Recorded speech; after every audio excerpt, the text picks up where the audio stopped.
Hello नमस्कार दोस्तों, मैं विकास दुहान एडवोकेट एक बार फिर से आप सभी का स्वागत करता हूं आपके अपने चैनल लीगल ऑफिस में। तो दोस्तों, आज की इस वीडियो में हम बात करने जा रहे हैं जो एक नई लेटेस्ट वैकेंसी आई है बॉर्डर सिक्योरिटी फोर्स यानी कि बीएसएफ की तरफ से लॉ ऑफिसर ग्रेड 2 के लिए।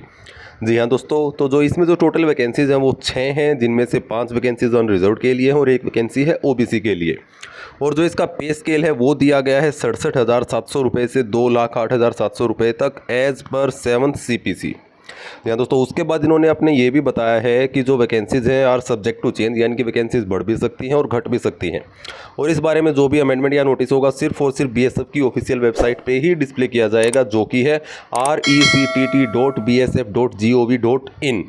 या दोस्तों, इसके बाद इन्होंने जो डिस्क्वालिफिकेशंस हैं या नेशनलिटी सिटीजनशिप उनके बारे में बात की है, जिसमें जो आपकी नेशनलिटी है वो must be citizen of India. उसके बाद इन्होंने बात करी है डिस्क्वालिफिकेशन के बारे में।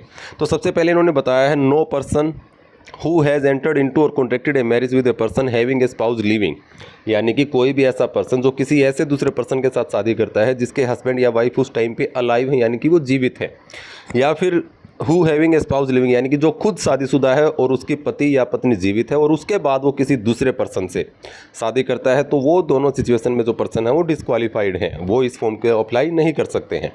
उसके बाद बात आई है एलिजिबिलिटी कंडीशंस की, जिसमें सबसे पहले एज लिमिट, और इसमें दिया गया है कि मैक्सिमम जो एज लिमिट है वो है 40 ईयर्स। और इसके बाद जो रिलैक्सेशंस दिए गए हैं कैटेगरी वाइज वो हैं, जैसे कि एससी के लिए दिया गया 5 साल का, ओबीसी के लिए दिया गया 3 साल का, और ऐसे ही बाकी जो कास्ट हैं उनके लिए जो अलग अलग से दिए गए हैं। उसके बाद है एजुकेशनल क्वालिफिकेशंस। तो देखिए, जो असेंशियल हैं उसमें इन्होंने दिया है कि bachelor degree in law from a recognised university और institute with 7 years of legal experience as an advocate, यानी कि अगर आपके पास LLB की डिग्री है तो आपको 7 साल की प्रैक्टिस की रिक्वायरमेंट है। वहीं दूसरी तरफ इन्होंने दिया है कि अगर आपके पास मास्टर डिग्री है तो आपके लिए 5 साल का जो एक्सपीरियंस है वो मैंडेटरी है। उसके बाद इन्होंने दिया है डिज़ायरेबल में इन्होंने क्या कहा है, 2 years experience in dealing with trials under special law relating to armed forces as well as related court cases. जी हाँ, इसके बाद हम बात करेंगे फिजिकल स्टैंडर्ड टेस्ट, जिसे हम PST भी बोलते हैं। तो जो हाइट है एक मेल कैंडिडेट के लिए वो रिक्वायर्ड है 165 सेंटीमीटर्स और एक फीमेल कैंडिडेट के लिए रिक्वायर्ड है 157 सेंटीमीटर्स। वहीं जो चेस्ट है अनएक्सपेंडेड 81 सेंटीमीटर्स, एक्सपेंडेड 86 सेंटीमीटर्स, और वहीं ये फीमेल कैंडिडेट्स पे एप्लीकेबल नहीं है। उसके बाद है वेट में इन्होंने जो मिनिमम रिक्वायरमेंट रखी है वो 50 kg और फीमेल के लिए मिनिमम 46 kg। उसके बाद हम बात करेंगे मेडिकल स्टैंडर्ड्स की, जिसमें इन्होंने आई विज़न के बारे में, डिस्टेंट विज़न, नियर विज़न, इन दोनों के बारे में बात की है। उसके बाद ही उन्होंने कहा है कि जो कैंडिडेट है मस्ट नॉट हैव नोक नीज, यानी कि नोक नीज ना हो, फ्लैट फुट ना हो, वेरिकोज वीन्स ना हो, या स्क्विंट इन आइज ना हो, और वो एक हाई कलर विज़न रखते हों। उसके बाद फिर इन्होंने बताया है कि जो मेडिकल एग्जामिनेशन है वो कंडक्ट किया जाएगा as per revised uniform guidelines of medical examination. उसके बाद इन्होंने बात करी है टैटू के बारे में। जी हाँ, अगर आपने भी आपकी बॉडी पर टैटू करवा रखे हैं तो उसके बारे में इनकी गाइडलाइंस हैं कि अगर आपने कोई भी एक रिलीजियस सिंबल्स जो हैं वो अगर आपने टैटू करवा रखे हैं तो उसकी इसमें कोई भी प्रॉब्लम नहीं है, जो कि आर्मी के द्वारा परमिटेड है। और उसके बाद इन्होंने लोकेशन के बारे में भी बताया है कि किस किस बॉडी पार्ट पे आप टैटू करवा सकते हैं, क्या उनका साइज हो सकता है, एटसेट्रा।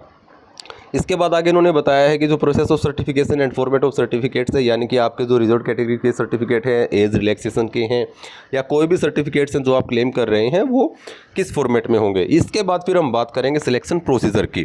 तो जो सिलेक्शन प्रोसीजर है इसके बारे में उन्होंने बताया कि जो फर्स्ट फेज़ है उसमें एक रिटन एग्जामिनेशन होगा जो कि कंडक्ट किया जाएगा सिलेक्ट एग्जामिनेशन सेंटर्स पे, और इसमें 2 कंपोजिट पेपर्स होंगे, जैसे कि एक होगा general intelligence, general awareness and general English, जिसमें जनरल इंग्लिश की वेटेज होगी 50 क्वेश्चंस, और जो general intelligence and general awareness हैं दोनों की 25 ईच, और जो टोटल टाइम पीरियड है वो दिया गया है 2 आवर्स।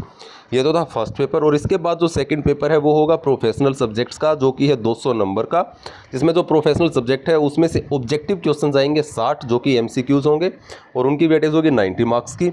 और वहीं पे जो सब्जेक्टिव पेपर आएगा उसमें 10 क्वेश्चन तो होंगे 5-5 मार्क्स के, और उसके साथ ही 4 क्वेश्चन होंगे 15-15 नंबर के, जिनकी वेटेज है 60 मार्क्स, और जो टोटल टाइम पीरियड है वो 3 आवर्स का। इसके बाद इन्होंने जो प्रोफेशनल टेस्ट है उसका जो सिलेबस है उसमें जो मेन सब्जेक्ट्स हैं, जैसे कि constitutional law, IPC, CRPC, CPC, Indian evidence act, prevention of corruption act, उसके बाद sexual harassment of women at work place, और उसके साथ ही जैसे कि पोक्सो है, prevention of protection of SC/STs है, साइबर क्राइम है, IT एक्ट है, पासपोर्ट एक्ट है, NDPS है, कस्टम्स एक्ट है, आर्म्स एक्ट है, अनलॉफुल एक्टिविटीज़ प्रिवेंशन एक्ट है, एडमिनिस्ट्रेटिव लॉ है, कॉन्ट्रैक्ट है, लिमिटेशन है, मोटर व्हीकल एक्ट है, हिंदू लॉज हैं, मुस्लिम लॉज हैं, ज्यूरिस्प्रूडेंस है, आरटीआई है।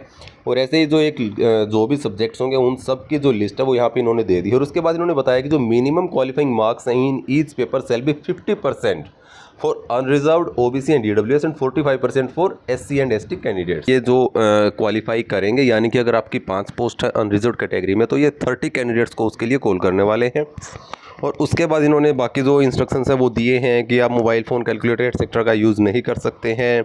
OMR बेस्ड आंसर सीट आपको मिलेगी।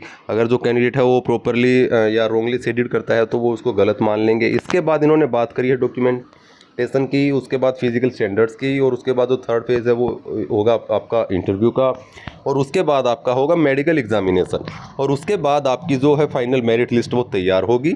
और आगे इन्होंने बताया कि आप अप्लाई कैसे कर सकते हैं। तो आपको अप्लाई करना है 14 मई 2023 से लेके 12 जून 2023 तक।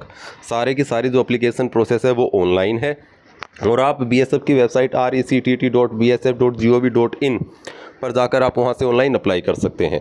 जो फीस है वो होगी 400 रुपीज़। वहीं फीमेल कैंडिडेट्स के लिए और जो रिजर्व कैटेगरी कैंडिडेट्स हैं उनके लिए कोई भी फ़ीस नहीं है, लेकिन उन्हें जो 47.2 रुपीज़ है वो एक CSC चार्ज उनको पे करना होगा।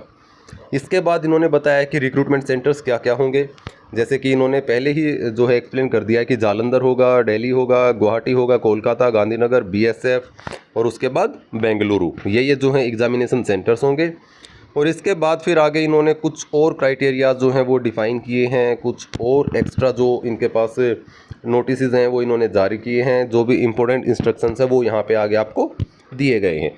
तो आप BSF की वेबसाइट, जो कि मैंने आपको अभी बताया है, उस पर जाके आप अपना जो एप्लीकेशन फॉर्म है उसे अप्लाई कर सकते हैं। और सबसे पहले आप एडवर्टाइजमेंट को फुल्ली एक बार डिटेल्ड में ज़रूर पढ़ें, क्योंकि वो बहुत ही ज़रूरी है। कोई भी फॉर्म अप्लाई करने से पहले आपको इसमें पूरे का पूरा एप्लीकेशन प्रोसेस कैसे है, कि आप कैसे अप्लाई करेंगे, वो सब आप इसमें देख सकते हैं। अगर आपको वीडियो पसंद आए तो वीडियो को लाइक कीजिएगा, शेयर कीजिएगा, और ऐसी ही डेली लीगल अपडेट्स को या आपकी लीगल वैकेंसीज़ की अपडेट्स को पाने के लिए आप हमारे चैनल को सब्सक्राइब ज़रूर करें। आपका बहुत बहुत धन्यवाद।